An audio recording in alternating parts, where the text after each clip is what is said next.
Okay, welcome back. The conversation continues with OMOYELE SOWORE, of the mixed media platform Sahara Reporters. You said in interviews that you've done that, look, when you fight power, it'll fight back. You must have a wealth of experience in that regard, right? Oh, yes. I told you earlier how I spent 6 years in the university, instead of 4. And I was thoroughly, severally beaten and tortured in this country for standing up for what is right, which was trying to kick this military out of power and restore democratic power to the people of Nigeria as a young person. And in addition to being expelled, I've been detained in several detention places in Nigeria, like I said, thoroughly dehumanized, persecuted, and all sorts of things done to me, including in 1994 at the University of Lagos, where I was abducted during daytime by cult gangs sponsored by the university and the government. Cult yes, gangs? Yes. Secret cult gangs? Yes. And the attack on me was led by a police officer who was also masquerading as a student then, and injected. This was during daylight, and left for dead until the students came and rescued me. I was a student union president then. This story is well documented in Nigerian media, so I've been through a lot, including, as they say, having been dead and, and risen again, because everybody thought I was dead. I thought it was my last. So I've been through some of... But that was back in the day. In more recent times, it hasn't been as bad because democracy arguably has become a bit more entrenched, and free speech, which you're passionate about, otherwise you wouldn't be able to do what you do if you didn't have that passion. Does it have as many encumbrances as back in the day? Well, you can imagine if I was living in this country, or if my location was known, what could have happened to me with the kind of reporting that I've been doing, and the kind of very violent responses you hear from people who are exposed by our reporting. It could have been a different thing. But even when they're unable to do that, they have sponsored people to sue us for libel in the U.S. 3 different times, with the hope of shutting down that process, or shutting down the operations that we've had, including. I've seen signs of people try to attack me physically. There was a time they threw a rock through my car window when I went to an event in Brooklyn, New York. So, but it comes with the territory, and that's what I tell people. It's for people who understand where we're coming from, they understand where we are now. And it's part of, I don't know, maybe that's part of the reason why you're not apologetic about ruffling feathers if you are satisfied that it's about the truth and it must be known. It belongs in the public domain. Yes. There's a conviction behind that. And that, I think Nigerians have been pummeled so seriously that people have become so fearful about the powers that be. I think, in fact, what is disturbing to me is that people are more fearful of the political operators under democratic rule than they were under military rule. People were more courageous in fighting the military, but these days, people are afraid of civilian leaders, and that's very, very sad.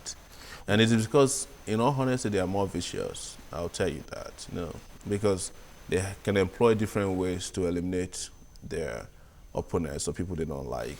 Okay. That the military would come to your house in uniform, but these guys would not. They come in different ways and different formats. So to that extent, you think it's a bit more challenging in a democratic dispensation? Oh, it is. It's let me tell you, it's difficult to fight power everywhere in the world.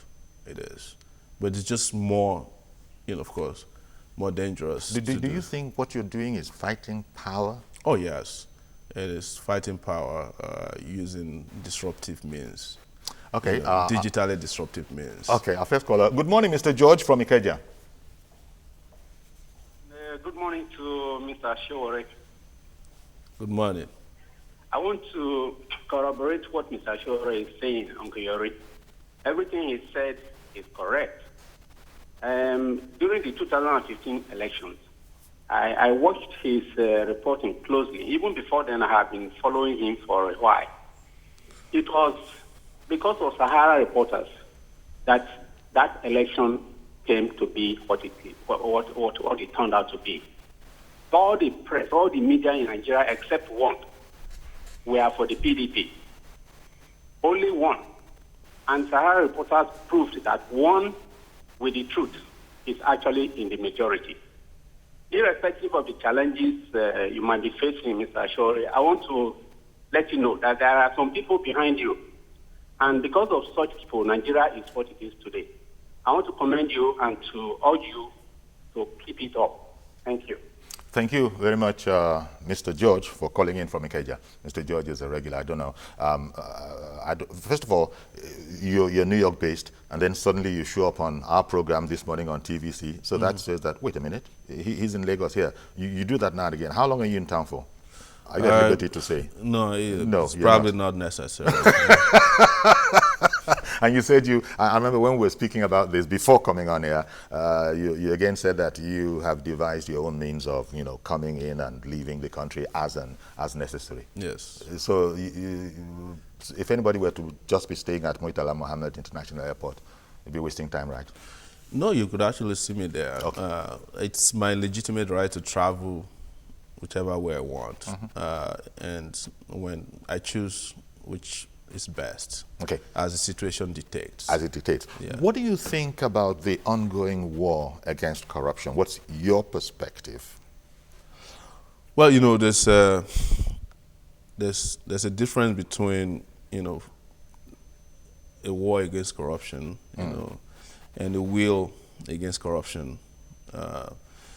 The problem with the war against corruption is that it has outlasted, already considered to the will of the corrupt.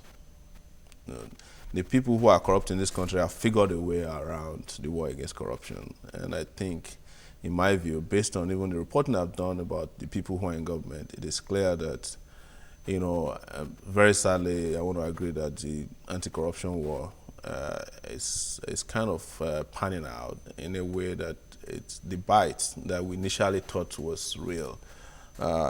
It's not there anymore. I think they've circumvented the war, and I think it's the people who are fighting the war themselves that have circumvented it.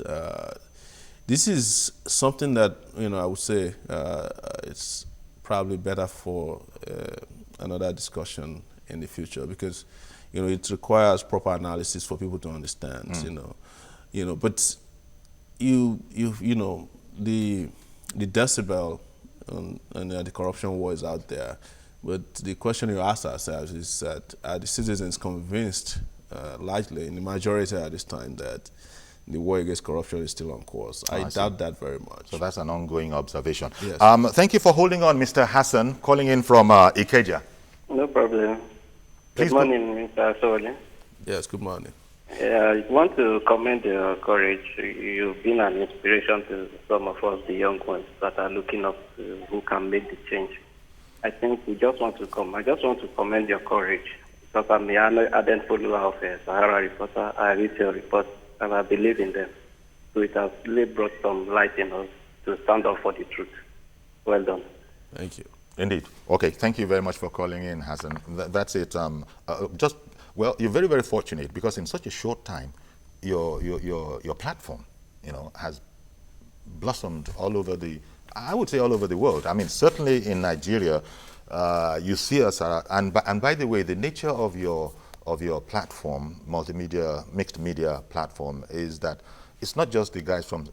In fact, so many people are from Sahara Reporters, looking by the contributors to the media. Yes. Tell me about that. It's not just SOWORE alone. Absolutely.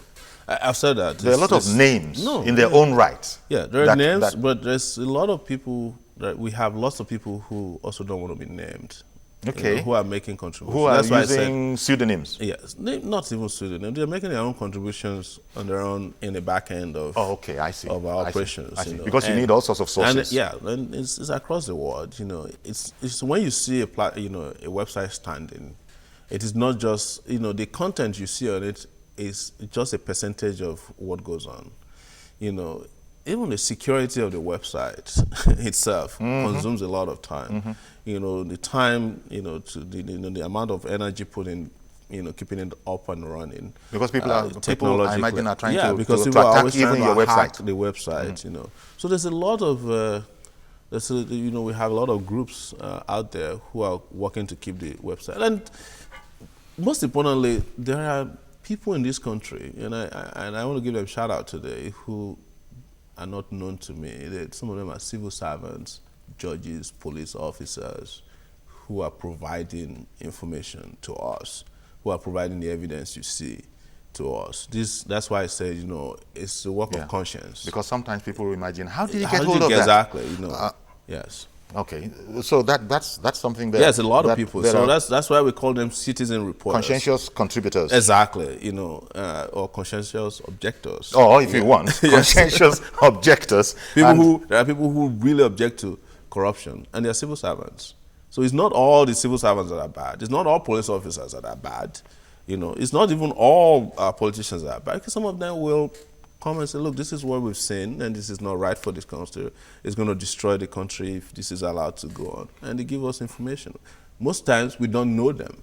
Sometimes they just send us emails. Even if you say thank you, the email bounces back because it's been deleted after that process was done. You know, but this is a process of disruption. You know, we have people using, there are like multiple platforms this way through which information can get to us. A bit earlier, you said practicing your passion, your craft by disruptive means. Yes. That word disruptive in there. Yeah. It's going to scare a lot of people. It shouldn't, you know, because the whole idea of technology today is disruption. You know, Facebook is a disruptive platform that is doing things in ways that don't used to be done. For example, now, I can call you on Facebook if you're my friend. That is disruptive technology. Okay, if that's what you mean otherwise, by disruptive. you have to go through the telephone companies and pay them. But, you know, so disruption is bigger than what, you know, just the English word disrupt. Okay. Yes. Mr. Adeni calling in from Egbeda, good morning. Good morning. Thank you for the good job you are doing. We appreciate you and the man you there. What is about all this, the people that back APC to the government, and they are so fighting corruption. Like Shoyinka said, if you fight corruption will fight back. So what are they doing about them? That's my own question. What was the question? My question is, what Shoyinka said, if you fight corruption will fight back. The people, everybody appreciate what the present government is doing. And the man with you really appreciate him. The man from Sahara Reporters appreciate what he's saying. But how many people can confront these people now? You see the case of Saraki, you see how everything went on. You say you are fighting corruption, nothing comes out of it till today. So what people are now saying, these people back APC and they are in PDP, from PDP to APC. So how will you fight them? The people that sponsor you. Is it possible for the government to fight them? That's my question. Okay. Well, first of all, I think I explored that. He's spoken about that, and I wanted to know his sponsorship. And he's sitting right in front of us, and he said that he has challenged anybody who alleges that they are being sponsored, you know, by them to publish the facts. In other words, he said that there is absolutely no sponsorship, but that's something that keeps on coming back because of the powerful work that you are doing. It's not even arguably powerful. It's powerful work that you are doing.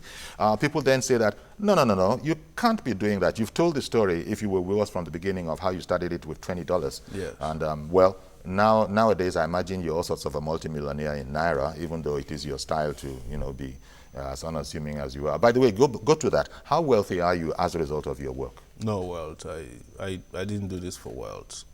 As a matter of fact, and I'll say this categorically here, if I wanted to do it for wealth, I would have retired a long time ago. I'll be so wealthy that I'll probably just be chilling somewhere in the Caribbean. So you're saying that you have passed up opportunities to do the quote-unquote usual thing? I mean, you know, there are people who are blogging today, who you call bloggers, who started after me, who are, you know, billionaires by Nigerian standards.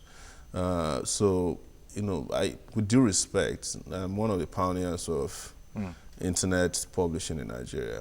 You know, I'm one of the few people I'm not saying I started. So, but when you talk about, you know, the type that challenges the status quo to the extent that, You could have opened opportunities, even some of them legitimate. Yeah. Like I said, if I wanted, to be taking advice from NNPC under Desiani, I'd probably be on top of the pile. The pile, because they would love to. But, you pass up those opportunities. This work we're doing is like you decide first and foremost to act like a monk, right? Where you swear allegiance to poverty, if necessary. Money is necessary, but money is not everything. In fact, I feel like if I had made too much money, the site may have derailed because I'll be too busy enjoying the money that I wouldn't want to take too many risks. Okay. Mazi Okorafor, good morning, and thank you for holding on. Yeah, good morning, Mr. Yuri. That's Comrade Mazi Patrick Okorafor Hamilton. Good morning, Mr. SOWORE OMOYELE. Good morning, sir. Thank you. Good morning. Now, I want to find out from our guest, Mr. SOWORE, what is the difference between old school journalism and new generation journalism? As you rightly said, our politicians, they lie first and admit later. I would like you to explain on these two issues, because when you talk about public sector corruption and private sector corruption, to me, I look at all of them as the same thing. I don't know whether it's a difference or different. Thank you very much, and welcome. It's a pleasure to see you live on the street. Okay. Did you get that? Yes. Okay. It was asking if there's a difference between the old journalism or the new journalism. I think the difference is based on the tool. Well, citizen journalism. Yes. The tools that we apply in our trades are different, and we are digital in operation. We rely on the internet, and internet is very fast. And we also rely, in our own case, on the people who witness events as they're happening to report to us.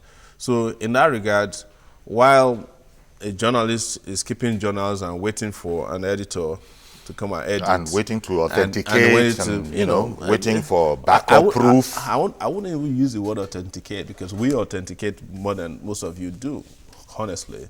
And we have seen to provide even more proof than anybody in so many of the stories that were broken. But it's just I think it's a function of speed in some regards, that sometimes I think the old journalists have been bogged down by bureaucracy, that they're slower. We are not, because we are new. And we are using tools that they are just acclimatizing themselves with, Because all of the papers now have their own websites. Yeah, websites, But all of the papers are not using digital tools to, to get news yet. We are using, we're permanently on WhatsApp. We're permanently on, BlackBerry, that I refer to as of blessed memory when it was active. We use emails. And we use digital tools that are not necessarily online. Sometimes, there are ways that we communicate that are not even known to you, because they are secure means of communication that some of you still don't use, because, we encrypt messages. For example, if you upload a story on our website, if you come back after a few days, you may not find the stories in the form that you put it there. They are encrypted. There are messages that we send to ourselves that or people want to send secure messages to me, I might tell them to use another platform that is not available. But again, it's a technological process that is different. But it also, I think, is attitude. It's very difficult for people who are old in the system to change their ways. So it's taking you guys longer than those of us who are brand new. Mr. Owolewa from Ikorodu, good morning, sir. Good morning, sir. Okay. I just want to thank you for the good job you are doing. We are watching you. I'm at Ikorodu now. Okay. And I want to thank my brother in the city. Mr. SOWORE? Mr. Yele is my brother. Okay. Well, we come from the same local government. We are from the same family. Okay. SOWORE is from Ondo State, right? Yes, correct. Yeah. Yes. He really encouraged me this morning that we should not give up in any this thing, that we should go ahead. So Okay. I want to thank him. Okay. And hope you also heard that it's not a rosy path, as he has indicated. It's quite a bumpy path, but it's like SOWORE is indicating that he wouldn't choose any other. This is a passion. This is where he has to be. Absolutely. Because, Well, you've really taken on this whole citizen journalism thing, and you like to describe yourself as a citizen reporter, right? Yes, correct. Yes. Because this is the kind of thing, maybe on a different scale, that CNN was doing, but your focus is Nigeria. It's not that you don't cover other areas, but Nigeria is a big chunk of what you do. Yes. What effect are you actually looking? Is it like, this is my contribution to nation building and nation development, the way I see it? Well, you know, when people speak of Nigeria or speak about Nigeria, they don't consider the impact of Nigeria on the black race, sometimes not enough. Or they don't even look at the population of Nigeria. The population of Nigeria is more than half of the population of the United States of America. Nigeria is over 160 million people. The US is 300 and maybe 20 million people. So Nigeria is bigger. I mean, it's half of what you have in the US in terms of human beings. So it's a lot of work to feed Nigerians with news. And forget about being, if we hadn't been mismanaged and run the way we are, we should be one of the greatest nations in the world, because we have the people, we have the resources, you know, we have the land, you know. And if you look at what even Nigerians are contributing to other parts of the world, then you know that, you know, there's a lot to cover here. Okay, I'm sorry to interrupt you. Yes. I've got to squeeze in one last call. Okay. Orlando is calling in from Ebonyi State. Good morning, Mr. Orlando. Hello, good morning. Please go ahead. Thank you for having me on your program this morning. I have tried several, but thank God I'm here today. I actually wanted to put a call across to your guest. Good. Yeah. I want to congratulate you for your work. You're doing a great job. Mr. Sowore. With Sahara Reporters, better. Yeah, but there's something about balancing. I think I really want to know how you do this. You know, for instance, we've been having a lot of information and reportage on the issue concerning maybe people like Dasuki, how they spent money for Jonathan's presidency. A lot of them turning out the money they spent during that. There's a lot of investigation going on there. But equally, we saw that there is a lot of money only spent on Buhari's campaign. I don't know, you seem not to be justifying it by coming up to show us investigation that is going into a reportage consultory investigation that is going into Amechi's expenditure for Buhari's campaign, some other people's expenditures, you know, which we had foreign agencies and foreign news agencies have spoken about. Tinubu's money. Okay, Mr. Orlando, sorry to interrupt you. Let me let him answer, because we've almost run out of time, and I do want him to address your question. Mr. Sowore. This is not correct. This is part of the misconception that people have out there, that we don't investigate or talk about how Buhari got money. It's probably people are not reading our platforms and are reporting on these stories. For example, you know, you don't expect us to make up a story out of nowhere. Yeah. But we have reported, as I mentioned to you, we reported about people like the Internal Affairs Minister, Dambazu, who was Buhari's, one of Buhari's chief security officers during the campaign, and saw how money, he sold his house in the US for $3 million, and then came back here. And we inferred in that, even though we don't have evidence right now, that this could have been some of the money that went into Buhari's case. In the case of Amechi, no evidence. Yeah. Yes, in the case of Amechi, we reported what the Rivers State government said Amechi took from, you know. So we report on what is happening. We don't want to make up a story about what. Of course, if Amechi has stolen money in Rivers State to fund Buhari's, the Rivers State governor is a PDP member. They said they have a white paper, right?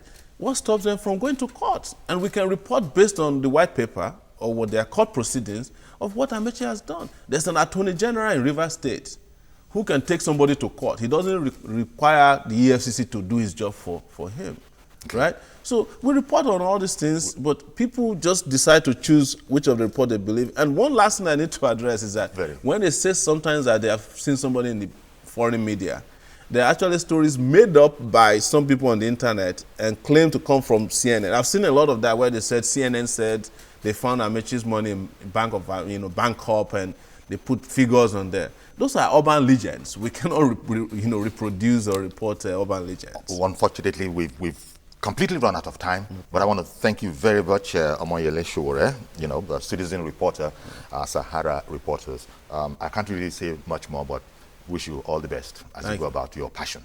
Thank you. Okay, that's our program. I'll be back tomorrow, God willing, with a fresh edition. I'm Yori Folani. Bye-bye for now.